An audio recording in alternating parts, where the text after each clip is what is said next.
Hello friends, welcome to the channel. My name is Harshalkore.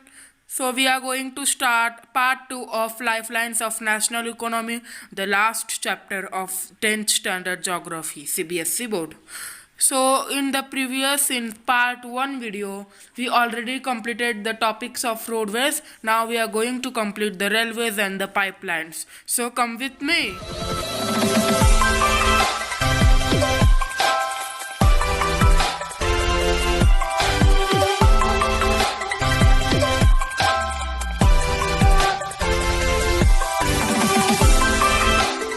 So, in the means of transport, means in this chapter, our topic is means of transport. So, we started the land from land, inland, we completed roadways. Now, we are going to see railways, pipelines, and the waterways. So, come with me. So, because I stopped within the roadways in previous video because it gets very long, very lengthy. So, I only completed with roadways. Now, we are going to start the railways and pipelines. So let's start. Railways. First is railway, that is principal mode of transportation for goods and passengers. What is meaning of principal mode?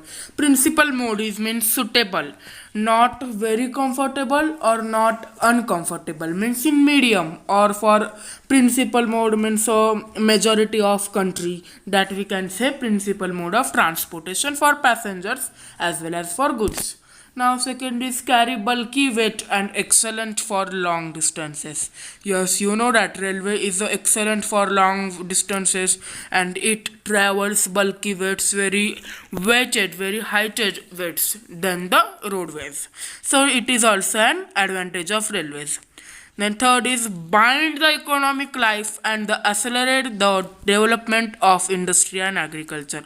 You know that agriculture and industry go hand in hand. So the raw material is needed for industry come from agriculture and it need in bulk, it need in wet, very wetted. So the Indian railways or the railways are used in the accelerate the development of industry and agriculture, means mostly 99% of railways are used to travel goods from agriculture to industry. Are you getting it? Yes. Fourth is they are divided into 16 recognized zone, means there are total 16 recognized zone in our country. Means zone means a particular type or particular group of railways, that we can say recognized zones. There are total 16 Indian railway zones. Fifth is a great integrating force for more than 150 years, means more than 150 years our Indian railways are current in use.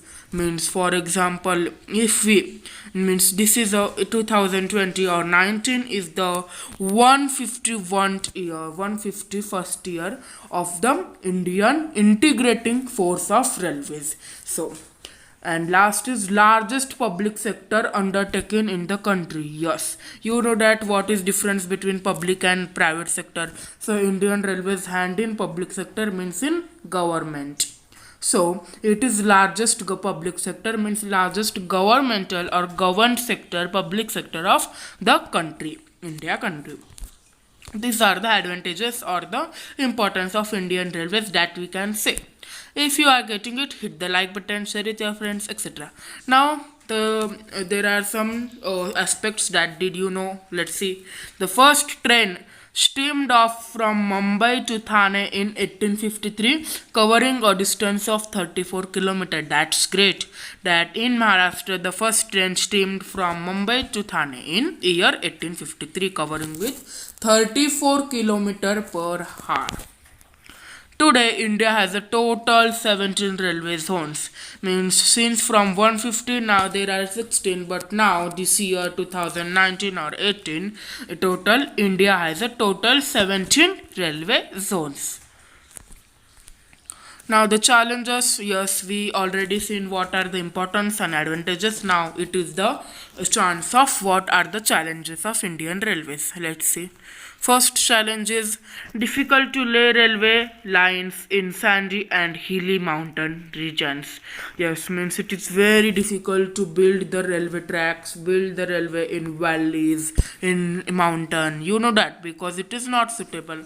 Second is requires the construction on bridges over rivers in north and eastern India. Means you know that in the north side and the in east side of India there are lot of rivers, lot of eastern ghats. So it is impossible or not much possible to build the railway tracks. There is a waterways are very sufficient. So this is the challenge. Third challenge is problem of sinking of railway tracks and landslides blocking tracks. Yes, due to railway means it is some of that environmental or it is not subsistential, means it harms the environment. Due to that the landslide occurs, earthquake occurs due to the sinking of railway tracks. Means it is needed or for safety the railway tracks are safely sinked in ground, that breaks the groundwater, that loses the fertility, that causes landslides, earthquakes. This is also challenges faced by Indian railways. Fourth is cost of laying tracks are too high. Yes, we know that railways are sufficient but not for poor, because its tickets are very high due to what? Because for set up of all that railway track stations, it need lot of costs. Means it is expensive. That we can say in easy language. Now the problem faced by Indian railways. It is the challenges. Now problem. What are the problem? Means in railways, what are problems? Problems are many passengers travel without tickets. Yeah, it is also funny and major problem of our India that many passengers travel without ticket. Means you know that the TC or the ticket conductor of the railway, sometimes due to any disturbance or any emergency, they can't to check the all tickets. So many times passengers profit the situation. They didn't pay tickets, they travel in free. So this is the major problem faced by Indian railways. Second is theft and damaging of railway property has not yet stopped completely. Yes, means due to railway, some of the crowds or some of the clumps are get damaging. So they are taking revenges to the railways. They are breaking the railway tracks in the villages or in a very crowded areas. Yes, this is also a major problem.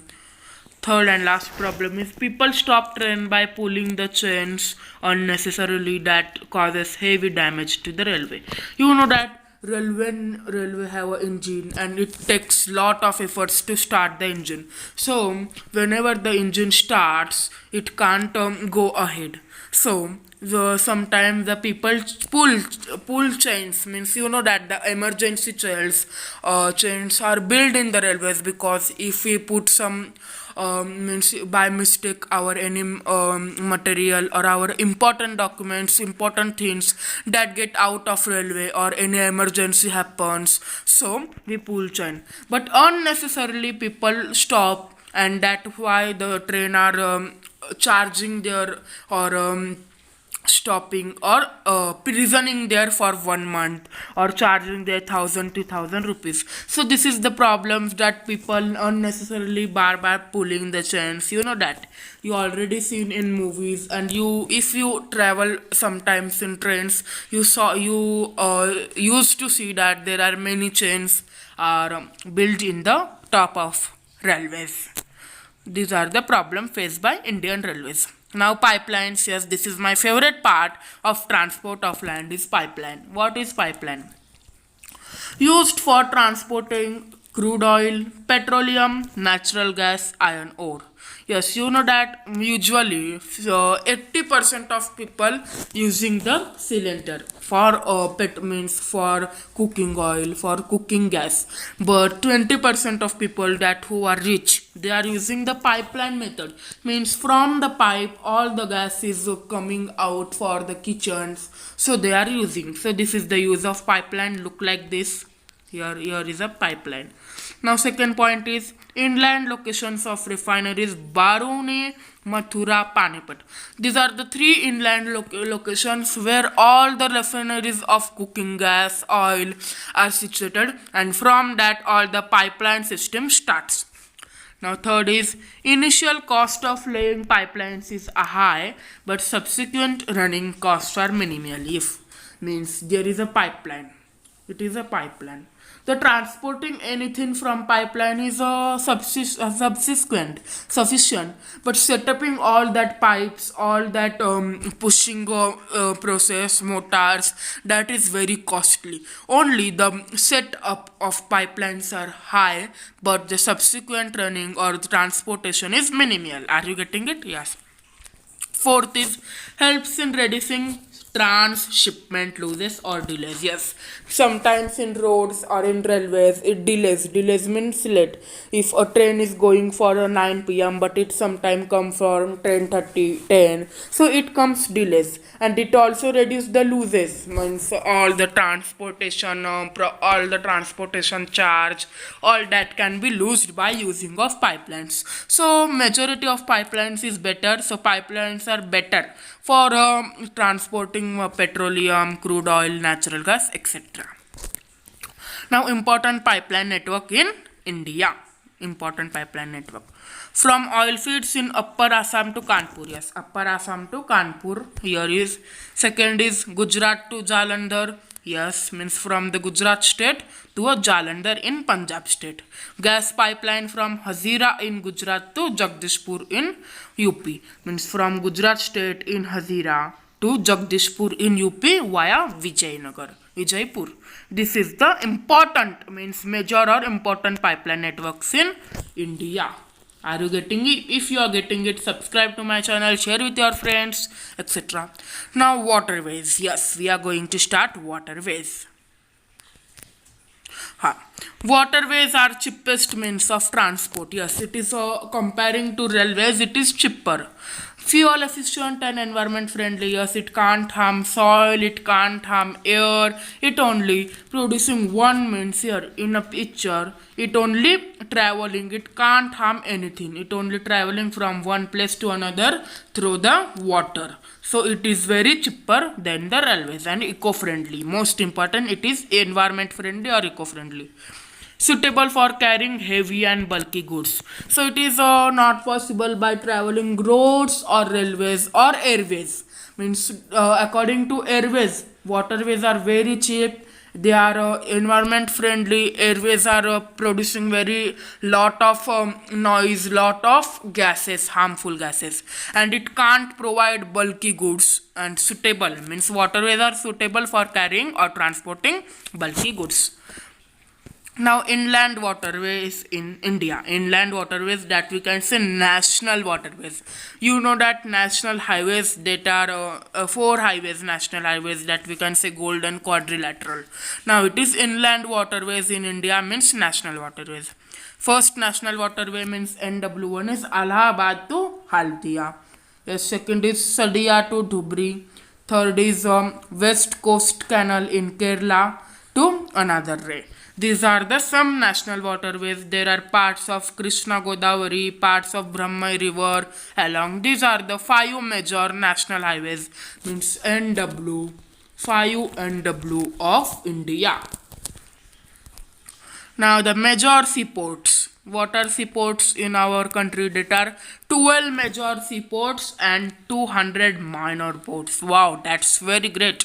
12 major ports means there are some of support of government, and 200 minor ports means there are private property or 10% hand of government, and carries 95% of Indian foreign trade. Wow, means exporting or importing the goods that both are carrying in the foreign trade in India. These are the major and minor ports, water ports of India. For example, tidal port in Gujarat, Visakhapatnam port in Goa, in Bihar or Chhattisgarh, naval base in Goa, Mangalore in Karnataka, Cochin in Kerala. Then in Kolkata there is riverine port. Then deepest artificial port in Visakhapatnam, oldest and artificial port in Chennai, and there are some of the tidal port in Gujarat, etc. Are you getting it? Yes. 1 minute. Sorry for interfering. Now the Kandla, there are some, means these are the ports, means Kandla, Kachin, means Jawaharlal Nehru port, Marmogua port in Goa, Mangalore port in Karnataka, Kochi port in coast of Kerala. Now there are also a deepest landlocked port in Vishakhapatnam, Paradip port in Odisha, Kolkata is a riverine port, inland riverine port in Kolkata, and Tuticorin port has a natural harbour and rich hinterland. So these are the important or major ports that are located in our India. So we completed our this part 2 of Lifelines of National Economy. If you liked or love this video and understand interested in my channel, subscribe to my channel, share the videos with your friends, classmates, etc. and subscribe to my channel, comment the reviews. So see you in next video part 3. Bye bye.